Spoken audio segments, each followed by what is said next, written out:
Assalamualaikum warahmatullahi wabarakatuh.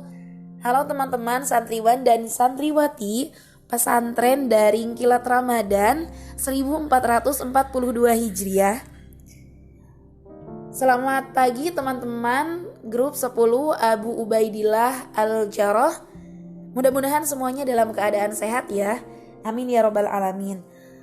Puji dan syukur marilah kita panjatkan kehadirat Allah Subhanahu wa taala yang telah memberikan nikmat sehat, nikmat bahagia, nikmat menghirup udara di pagi yang berkah ini, karena kita berada di Jumat berkah dan kita bisa menikmati puasa Ramadan di hari keempat.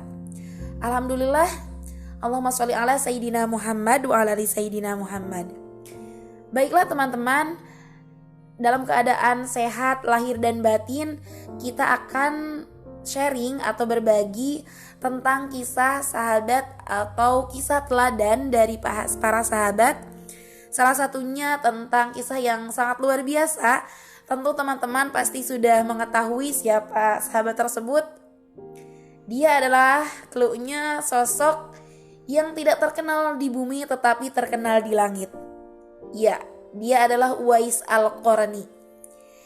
Beliau adalah sosok pemuda yang hidup di negeri Yaman, di mana dia tinggal bersama seorang ibu karena ayahnya sudah wafat dan ibunya mempunyai penyakit lumpuh atau penyakit yang sudah sangat tua juga, dan ibunya menginginkan untuk pergi berhaji ke Mekah, di mana Yaman ke Mekah itu pada zaman dahulu melewati perbukitan atau pasir gitu ya, padang pasir yang sangat jauh dan dengan kondisi panas yang sangat menyengat. Uwais Al-Qarni begitu berbakti kepada ibunya, dia berpikir bagaimana caranya pergi ke Mekah sedangkan beliau dalam keadaan fakir dan miskin. Dia hidup seadanya dan dia hanya tinggal bersama ibunya. Akhirnya dia mengurungkan niatnya untuk membeli gitu ya, membeli seekor lembu. Mungkin kalau semacam sekarang kayak domba, kambing gitu ya, tapi lebih kecil lagi. Dari mulai lembu itu kecil dipelihara sampai besar.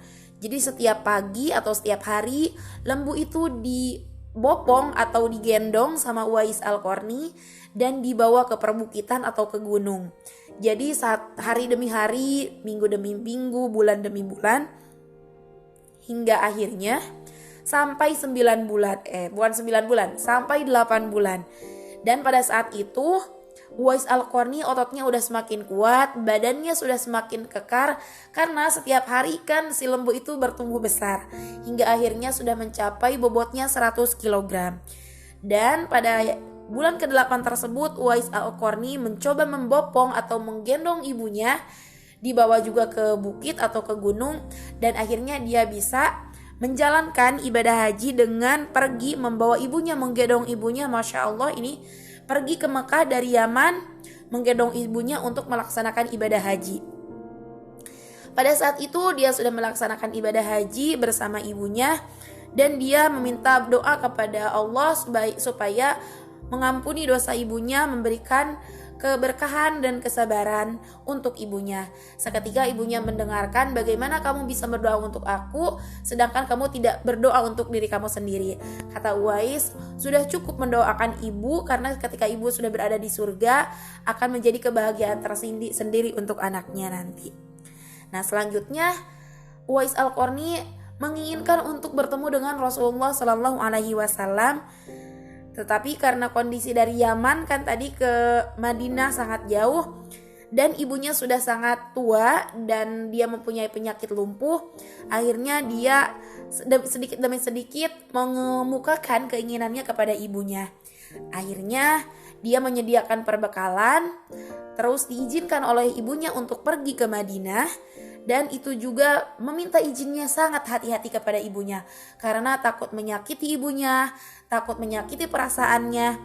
Tetapi karena ibunya mengizinkan dengan syarat ketika sudah sampai Madinah harus segera kembali lagi ke Yaman atau kembali lagi ke Yaman. Dan pada saat itu dia sediakan perbekalan untuk ibunya berada di rumah, dijaga oleh saudara-saudaranya, dan Uwais pergi ke Madinah. Sesampainya di Madinah, dia tidak bertemu dengan Rasulullah, hanya bertemu dengan istrinya yaitu Siti Aisyah. Karena Rasulullah sedang pergi berperang. Dan ketika berperang di zaman dahulu kan tidak mungkin sehari 2 hari, bisa sebulan, 2 bulan, 3 bulan. Akhirnya Uwais untuk menunggu Rasulullah berpikir ulang karena dia mengingat perkataan ibunya. Ketika sudah sampai Madinah, kembali lagi lah ke Yaman. Akhirnya dia terngiang atau teringat perkataan ibunya, dia segeralah kembali lagi ke Yaman dengan tadi menitipkan salam kepada Aisyah bahwa sampaikanlah salamku untuk Rasulullah. Akhirnya dia kembali ke Yaman dan Rasulullah pulang dari perangnya gitu ya, ketemu dengan istrinya. Akhirnya Rasulullah bertanya, siapakah yang menanyakan atau ingin bertemu dengan aku? Terus kata Aisyah, beliau adalah Uwais Al-Qarni. Kata Rasulullah, karena Rasulullah seorang nabi ya dan rasul, berarti beliau sudah diberitahu oleh malaikat Jibril bahwa ada seorang pemuda yang sangat berbakti kepada orang tuanya, ingin bertemu dengan kekasihnya yaitu Rasulullah SAW. Tetapi karena Rasulullah tidak ada di Madinah, akhirnya beliau pergi atau beliau pulang kembali ke Yaman. Akhirnya Rasulullah menceritakan kepada para sahabatnya, ada Umar, Utsman, dan Ali, bahwa suatu masa akan datang seorang pemuda ke Madinah. Dia adalah pemuda yang sangat berbakti kepada orang tuanya, hormat kepada orang tuanya, dan cinta kepada Rasulnya. Dia nanti mempunyai tanda putih di badannya. Jadi hal putih, tanda putih tersebut nanti untuk dikenali oleh para sahabat. Akhirnya bertahun demi tahun Rasulullah wafat dan para sahabat itu udah digantikan dan udah berganti khalifah juga. Akhirnya pada khalifah Umar bin Khattab, dan Umar bin Khattab itu selalu ingat dengar perkataan Rasulullah bahwa ketika nanti ada pemuda yang mempunyai tanda putih di badannya itu, kamu harus meminta istighfar kepada dia supaya kamu mendapat keberkahan. Akhirnya ketika datang rombongan dari Yaman, setiap ada rombongan dari Yaman, maka Umar bin Khattab dan Ali selalu menanyai, adakah Uwais Al-Qarni, adakah Uwais Al-Qarni, hingga pada suatu ketika bertemulah dengan seorang pemuda yang sedang menunggu di perbukitan. Akhirnya ditemui oleh Umar bin Khattab dan Ali, dan beliau ditanya, siapakah namamu? Beliau menjawab, aku adalah hamba Allah. Terus beliau menjawab, saya juga sama hamba Allah. Kalau begitu saya adalah namanya Uwais Al-Qarni. Sehingga tanda di badannya itu bisa dikenali oleh para sahabat. Dan pada seketika itu Umar bin Khattab kepada Uwais, mulai sekarang saya akan menjamin kehidupan kamu dari mulai harta dan sebagainya. Nah setelah itu Uwais berjuang bersama umat Islam dan akhirnya beliau wafat. Ketika wafat di Yaman, orang-orang Yaman tidak mengetahui semulanya ini siapa Uwais Al-Qarni, tetapi ketika beliau wafat, dari mulai memandikan jenazah, menyolatkan, sampai menguburkan, banyak yang berbondong-bondong untuk mengurus jenazahnya Uwais Al-Qarni.